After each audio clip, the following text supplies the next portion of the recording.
go to Senator Paterson.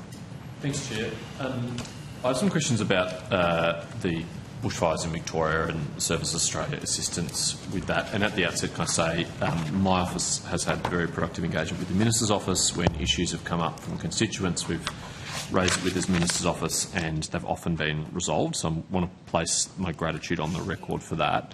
Nonetheless, there still have been some teething issues for constituents trying to access support. So I just want to understand Services Australia approach to it. How is eligibility for disaster recovery payments determined? Senator Cathy Toes, General Manager, Communities Division.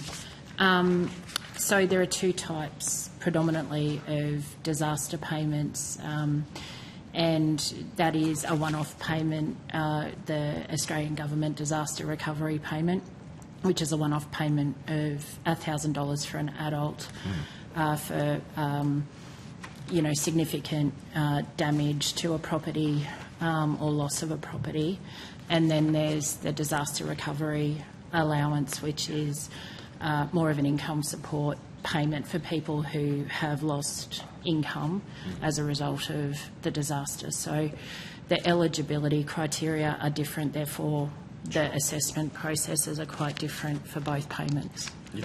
Yeah, I suspect that largely the issues are with the former rather than the latter, but let's work through it. Yeah. We often got feedback on the ground from local state MPs who are dealing much more directly with the community for obvious reasons, particularly in Murrumbidgee Shire and Strathbogie Shire. And they said there were often delays of several days between a town being burnt to the ground and then eligibility payments being confirmed, and then another couple of days before claims were opened. How do you make sure that in a timely way you're opening eligibility and processing claims to people so that they're not waiting for several days? Yeah, Senator, the way it works, so NEMA has primary responsibility for determining when payments are actually activated.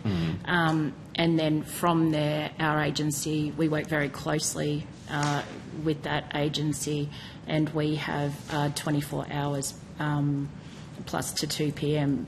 Once we get notified of the activation approval, then we will arrange for that activation to occur within that time frame that I described. What's the reason for that time frame? How's that selected?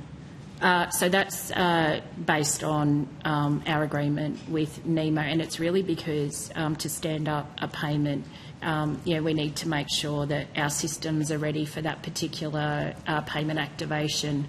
So there's some ICT work. There's also communications, staff readiness, making sure we've got everything in process so when people do claim, that they can receive their payment as quickly as possible. And at the moment, people are actually getting their payment within 1 to 2 days for that AGDRP payment. So 1 to 2 days after applying? Yes. But that's not necessarily when they first suffered the loss? No, Senator. So that's where NEMA actually, work with the state agencies, and they'd be able to advise on this certainly more than I can, but they analyse a raft of data around the emergency itself, and obviously we also provide information that we're hearing from recovery centres that our staff are in as well about what's happening on the ground, and they'll make a determination around when to activate. So I think in addition to that, the concerns I've had raised for me, because similar to you,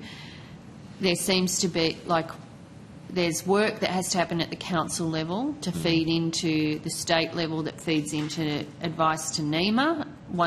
So there's all that happens, and concerns have been raised with me about how quickly that bit happens as well. So I know that NEMA, once the decision's taken, really led by the state but helped by the council, NEMA signs off a declaration. Is it a declaration, essentially? Yeah. So Minister McBain's been doing that, and then it's 24 hours plus 2 from the point that was signed. So if it was signed on a Friday, the payments wouldn't be activated till the Monday, but for every other day, working day, it's a day. at up to 2 p.m. So it's mostly a technology problem, that 24-hour thing. Yeah. It's not instantaneous to reprogram your systems. Correct. Right. And is that something that is insurmountable, or is that something that modifications to systems could shorten that period?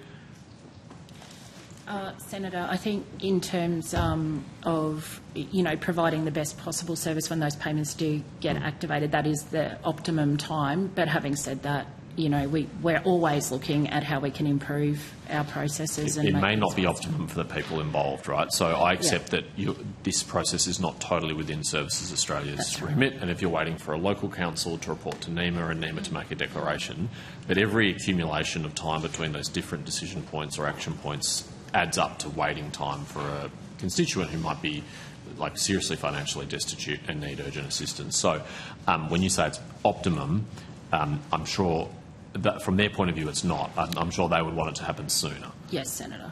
Back to my question is, could anything be done to upgrade your technology to shorten that period? Like I said, we are always looking at opportunities to improve things, and also talking with NEMA, the policy agency, too, around how we simplify the entire system, so policy, etc., as well, so that we can speed things up a little bit more in terms of assessing eligibility. So that's something we're always looking at continuously improving that. Yeah, because what we've had reported through my office is some kind of anomalies, and maybe this is a NEMA problem, I'll say that up front, where some communities were listed on the 15th of January, which is when, the day after the worst fires, including Acheron, Coriella, Fawkeslet and Main-Tungoon, but then others were not, despite being equally affected. And for someone who's lost their house, they don't really care how badly the suburb was affected. That's not a us problem. I've had that raised with me too, that there was, and that issue seems to be, and I think there's definitely, Minister McBain and I are going to talk further about the administration of these payments. We had actually had a chat about it yesterday, but getting the information in order to make the declaration, I think, has been one of those issues where, I don't know if it's everyone working together better, or if there's, just councils run off their feet going, having resourced enough to deal with an emergency like this. I noticed there's 3,373 claims processed for the Victorian bushfires as of the midnight, the 8th of February. So I imagine for a council that's a big workload too to get. And it did seem odd to me that, essentially one side of the street did, and then a neighbouring community took a couple of days. Yeah, that's what we encountered.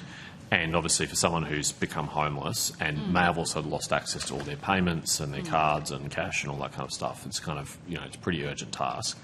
I wonder if there isn't some way of shortening that whole period where, as soon as that, you start preparing your systems in advance. I don't want to tell you how to do your job. You know how to do your job better than I do. And as soon as the declaration comes through from NEMA, it's immediately activated. I mean, if it's just the case of adding an extra suburb or a postcode, surely that's not technically insurmountable. There is some work with staff to bring staff up to speed who'll be taking the calls and things. But, I think, the evidence is we want to look at how we can make sure that's as responsive as it can be. Okay, all right, I'm grateful for that. Chair, I'm moving on to a different topic if you want to rotate the We call. might just pop back to Senator Allman.